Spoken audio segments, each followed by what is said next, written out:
láyé olúgbọ́n mo ké borùn méje ẹ ò máa kọ yí lórin láyé àrẹ̀sà mo ké borùn mẹ́fà ẹ ò máa kọ yí lórin láyé ìsẹ̀yìn èmi ra kókò mo ra rán mo ra sányán bàbá sọ àfọ̀lẹ́ ló lè pélé.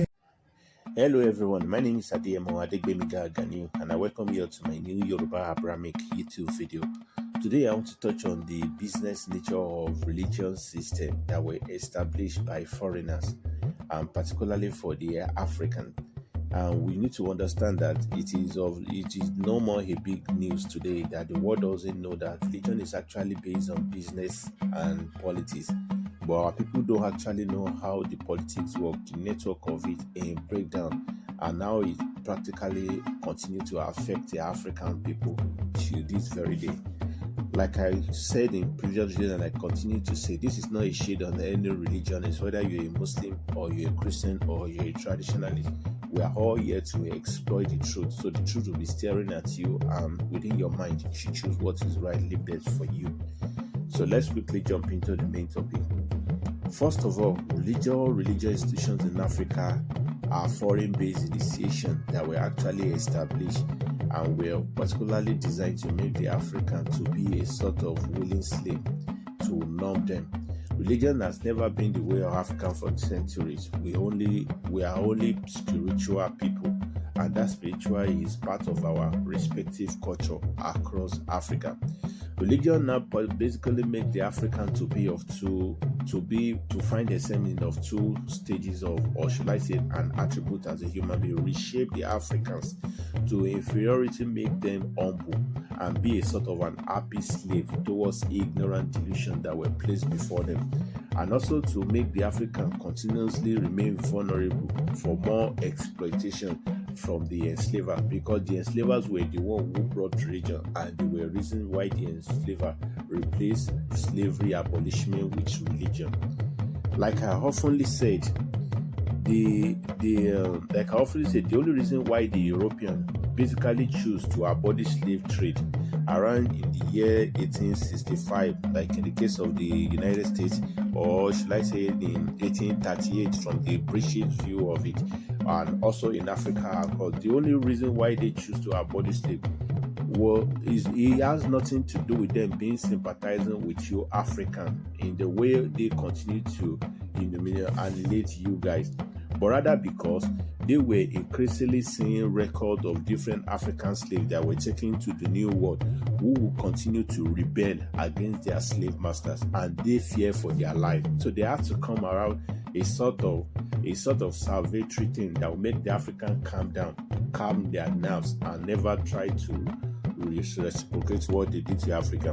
We had records of them such as the Turkey Rebellion of the 1760, also the one led by Sheikh Samuel Sheikh in 1831, led at a Christmas day, and when he striked and waged war against working conditions and stuff like. We have so many records of them that so the European didn't abolish slave trade because they like Africans. They didn't do it because they felt guilty of how they treat the African. They did it because they fear for their life, and they actually saw the handwriting on the wall that the people they were enslaving are gradually becoming more intolerant, and we're taking stands against them. So they have to come about a sort of sitting together. Let's pretend as giving them retribution, and in order for us to switch our way of re-enslaving them through another means. So, and the European enslavers knew fully well that letting go on their grips on these Africans will completely ended their own manipulative authority over the same Africa they have continued to benefit from as slave owners. So it was as a result of this they started their religion campaign movement across Africa against the African people, knowing fully well in them that this religion agenda is never about righteousness. In my previous videos, I stated it clearly in my previous video. I made it known that even the Belgian King Leopold, he made it known when he was addressing the colonial missionaries that brought Christianity to Africa, making it known that these people already know what God is. let's just fake our appearances in their continent, push the agenda of Christianity over their head so that it will turn them, so that they can go against their initial spirituality that is actually right. What we are bringing to them is politics. So they know what they were bringing to the African. Is the African that actually saw that as a means of welcoming, not realizing that these people are only switching tactics of how to attack the African intellectually.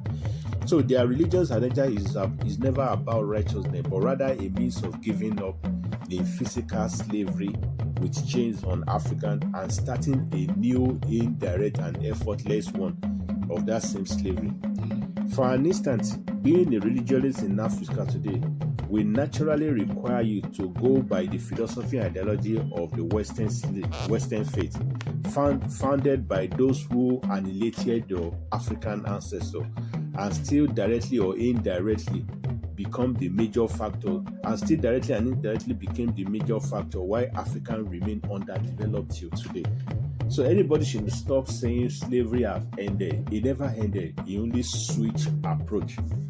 Also, that being a religionist as an African today will also naturally require you to read scriptures from the view or the lens of the enslavers, from the understanding of the enslavers, not from the way the scripture is, even though the scripture actually belongs to you.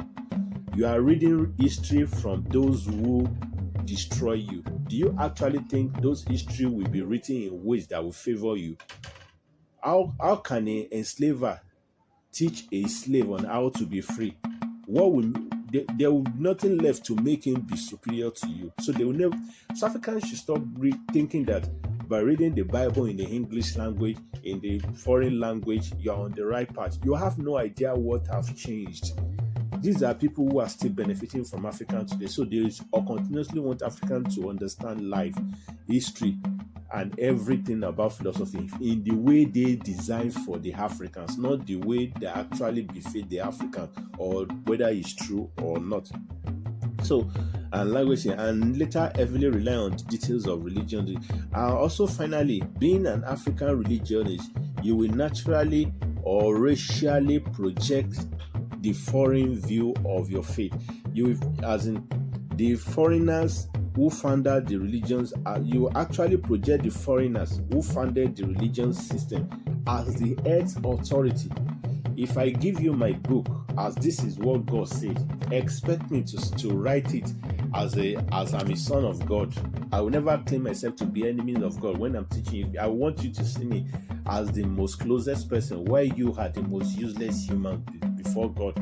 So this is why I say this led to why Africans don't even think that they believe in righteousness. Africans can't see themselves as a righteous people unless they go by the ways of those who destroy them, and this is by design. In a nutshell, religion establishment was introduced to the Africans as direct replacement to actually replace the physical abolishment of the slavery that were earlier abolished, and to make things further worse for the Africans.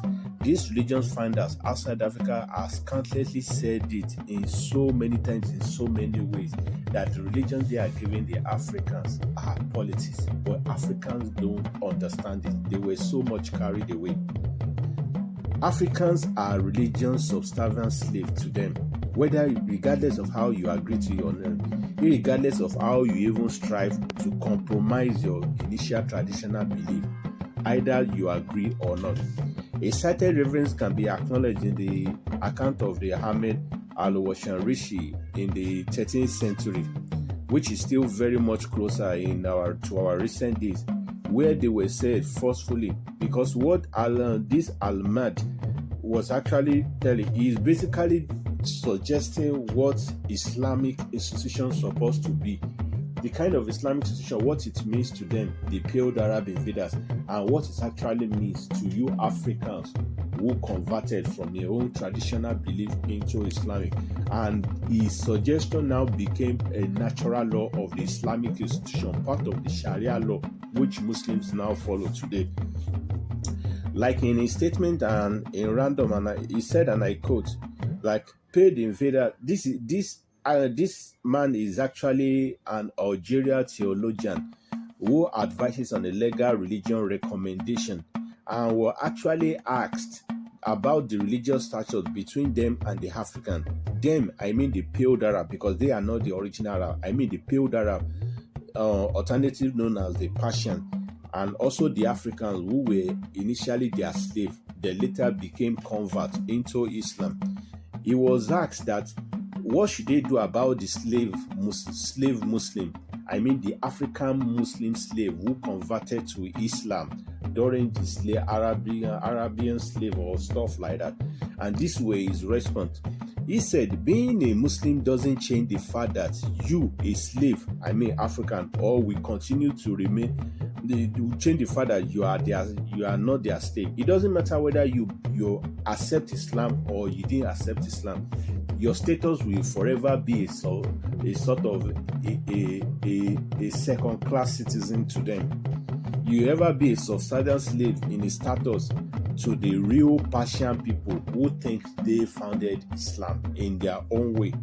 And it's simply because you Africans are naturally sighted as someone who are born into a pagan way of life. So whether I declare myself as a Muslim today, la ilaha illallah Muhammad Rasulullah, these Persian people don't see you. These people, they don't see Africans as Muslim. That is for a fact, and you can see from 13th century up to today. Look at what they are doing to the African people across Middle East, because they don't see us as the same people.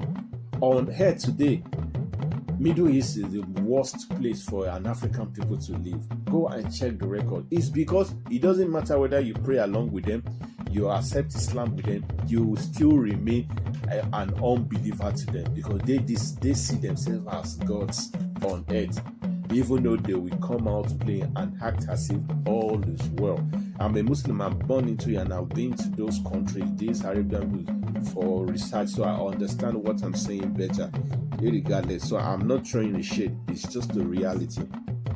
So this anti-African ideology resonated to the idea of while African so-called Muslims are now encouraged to be called as slaves by name, the word Abdul. From the Arabic term, Abdul is from the Yoruba word Eru Lasan. When you directly interpret the Yoruba, Eru Lasan, you are still a slave to them, Abdul. So it's a name that can only that was only be found not in the Quran, but rather from the Hadith. What the Quran identify is al-mu'minin. Mu'minin basically mean the believers. The believers in a direct English word. When you say it in direct Yoruba, etymologically it means ẹ̀yin olùmọ̀ mi, thee who knows me, thee who truly knows me. Because there are some people who knows the Almighty, the people of the book, they know him than random people, which the Almighty said they don't know anything about me, they are far from, they are lost. So ẹ̀yin tí ẹ mọ̀ mí, so it has nothing to do with Islam, it has nothing to do with religion, it has nothing to do with anything. Anybody can know the Almighty, and there are different ways to know the Almighty. So the Almighty from the Quran is basically saying ẹ̀yin tí ẹ mọ̀ mí al-mu'minin, ẹ̀yin olùmọ̀ mí ní òdodo, ẹ̀yin tẹ́ ẹ mọ̀ mí dáadáa. It's not actually identifying or coining it around Islam or religion. So I don't want to deviate too much. What basically means that, so this patient basically coined around the whole system of modern day Islam around being up as slave, to be an happy slave, when in Yoruba we were born as kings. We had the time Yoruba, Yaba, Yaroba, Yaraoba, before some even call it Yariba from the derogatory aspect. We have different terms. There has been all the old thing resonated from Yaraoba, people of kings and royal. You know, we come from the lineage of ancient royal people from different lineage. This is why I keep saying it. Yoruba is not a tribe. Yoruba is a nation that comprises of different ethnic groups that were ancestrally related to Ile-Ife, directly and indirectly. So when we are talking about Loba, that is when the whole idea didn't only started from Ahmed Baba. There was something that inspired Ahmed Baba to actually write it as Yaba. The inspiration doesn't come from thin air. So what I'm saying is that the Yoruba people and the God's people, they are naturally people of royals. But the peer patient basically pushed the agenda of them, trying to make them, and they accepted it, to start calling themselves slave of Allah. That means you're a useless human being. No one is a slave, because the Almighty from the Quran is not even addressing you as a slave. You were the one who pushed yourself as a slave, and this was very political. So because of this very Quran, this also resulted to why you can see in the Bible too, like on the other hand, why we now have the slave Bible for the African people that was also doctored in England too by one bishop. So the idea of slavery, or portraying African as a slave directly or indirectly, has been going on for so long, and this has been the why you can see that even both in the New Testament that were written, that most of it were written by these enslavers, is encouraging slave being an happy one. Like the slave Bible had the specialty in terms of it, had the specialty trying to promote the ideology of African being an happy slave, being a subservient, like slave obey your master, just like the way you obey. The Almighty doesn't encourage some kind of nonsense. You will understand that it's a push agenda. So all this religion in generality were hailing to Africa, and these were what the enslavers or invaders of different people were seeing African, and they coined it. So they use religion to replace the abolishment of slave trade that earlier ended years ago. So, and this is how they were able to cope for so long. But people will ask that, like people always say, from then till now, how come Africans haven't realized it or haven't fight against it? There are some factors you don't seem to understand what is going on in Africa, and I will make you understand few of it today. Do you know that the only reason why African hasn't woken up from this slavery enchantment, a mind slavery thing that the Europeans and the Persians has placed in their mind as long disease, is all because among the Africans there are more puppets who work for this slave, who work for this religion founders outside Africa. And these puppets among the Africans were pushed to make as the leader of one role or the other. In some cases, they incorporated them into secret society where they can be controlled after accepting an oath to be a member. And in some cases, from the lower level of it, most of these religion leaders, either as an imam, either as a pope, they are on payroll. They were given free pass. Every year, Saudi Arabia, they disburse millions of dollars of African religion leaders, imam, many of them. And likewise in the Roman and the Pope, they give it to different pastors, different bishops. This is why the bishop coronation in Africa, they always love to go and visit them in Rome. They are not visiting them in the name of Jesus. They are visiting them so that they can register them. There is a monetary system that is going on within these religion founders and their religionist leader puppets among the Africans that continue to lead the African, to brainwash the African. So they are giving them this money yearly in Africa as a sort of grant, so that they can keep promoting the false religion institution that the foreigners have founded for years. And in return, these puppets will be giving money year in, pay out. This is why till today, check out what is happening in Burkina Faso. Despite the Burkina Faso people trying to wiggle out their way of the colonial era, the only thing Saudi Arabia could come up with is to build them plenty mosques, because they still want to coin them around religion, knowing fully well that when they build them mosques, the people of that will still be taking their hard-earned money down to Saudi Arabia every year. So Saudi Arabia can benefit from it. They don't want to give the Burkina Faso fund to build school or hospitals. Do you think they are stupid? They are not. They know, every one of them know what they are doing. So the gain of the religion fund until today is for them to make sure the African continue to sleep in their delusion, so that they can continue to feed the beast outside the continent of Africa, feeding their nation unconsciously through the religion. And that is exactly what slavery initially was before they switched it, taking all resources out of Africa, your hard-earned money, taking it to Mecca to go and do preaching. In Nigeria, Hajj is almost 15 million, times it by millions of people going there, and they will go there to go and worship an Hindu tradition that is not there. They will go there to go and buy a sea refined water from the Arabian Sea that were produced by desalination plants by 3 American companies. They will go there to go. So it was never about the Almighty. Likewise, in the case of the Romans too, you go to Jerusalem, you pay your money, you go. So it's a win-win thing for the Europeans. So when they are giving you religious grants, they are giving you in order for you to keep them as an indirect tools to keep brainwashing your fellow African. So it's a system. The colonial masters, in disguise of religion, they gain while you Africans are sleeping. Once you Africans are awoken, it's over for them. This is why they keep supporting everything that will put the religion agenda in Africa. Go and check those people who are ready to die for religion in Africa, who are ready to unalive people in Africa. They have been paid to do it because they have commission from those who are pushing them. A sensible human being in Africa, particularly in Yoruba land, will never look at his homeland and think of destroying it in the name of faith.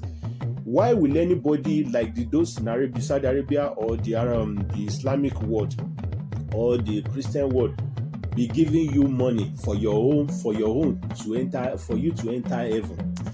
When they know that even if you enter that same heaven that they claim exists, which I know does not exist, when they know that if you enter, it is for your own good, how will you be paying me money to eat good food?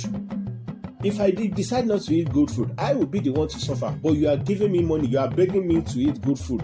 You are begging. Definitely, you have something to gain in it. African, you need to just see the handwriting on the wall. So their puppet has been the one behind why Africa has not been working up for all these years. It's never as Africans. This is why they if you go to Saudi Arabia today that you want to build 100 mosques, believe me, they will look for money from where they will give you that money to go and build it in Africa, because we know that much as you build it, you will at least brainwash more Africans to strive for coming for Hajj next year.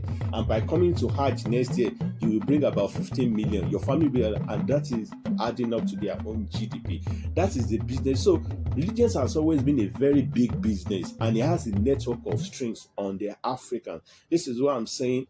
I will never tell anybody that Christian is bad, Christianity is bad, Islam is bad, traditionally is bad. The truth is right in your eyes. It is left for you to choose. So I'm not here to attack any religion. I'm just here to awoke all African people, particularly my own Yoruba people, who are very intelligent and continue to act somehow, many of them, because I don't know why you want to enjoy in the way of fighting your brothers in the name of salvation. Who told you about most of all the things we see in religion does not even exist? We are puppets to them. The only thing that will save you from them is for you can't hold on to some part of it, and you have to just stay away from it. So this is where we shall be coming to an end. I will see you in my next video. Please kindly make your comment known below. Press the notification bell. Make your comment known respectively, and try to give me your own opinion. And don't forget, my books is out. The link is right between my YouTube page. It will take you to my YouTube WhatsApp catalog where I place my books, so you can have a direct purchase with me rather than going through an intermediary platform or something like that. Make your comment known below. Press the notification bell so that you understand. You will know each time I upload the new videos. I will see you later. Thank you and bye for now.